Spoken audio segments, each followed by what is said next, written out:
查督撐校際兒童粵曲大賽圓滿結束之後，我哋又回到日常嘅課堂學習啦。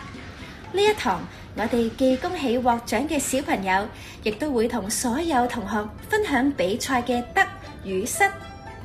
要讓小朋友明白，評判都係專業嘅，賽事係公平嘅。如果能夠脫穎而出，固然係一個肯定，但未能入圍、未能得獎，又係唔係代表輸咗呢？絕對唔係啊！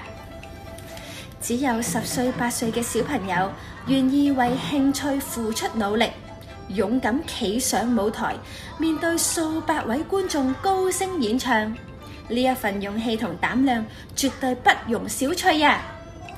呢一個亦都係查督撐以粵劇為工具，借舞台作教室，培育新生代最好嘅體現。所以喺我哋嘅眼裏面，只有獲獎同埋未獲獎嘅小朋友，絕對冇輸咗嘅同學㗎。喺老師心目中，你哋每一位都好優秀，每一位都已經成功學習面對挑戰。所以無論得獎與否，所有小朋友都會一齊開心分享超級大魚蛋，彼此鼓勵，互相祝賀啊！唔好跌咗佢你。哇！你呢個姿勢，買嗰啲專業。得唔得有冇用？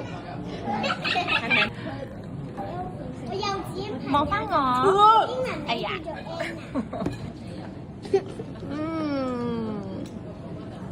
查督撐將於今年2026年9月19同埋20日喺香港西九戲曲中心大劇院演出點解大風尚，到時記得嚟支持小朋友啦！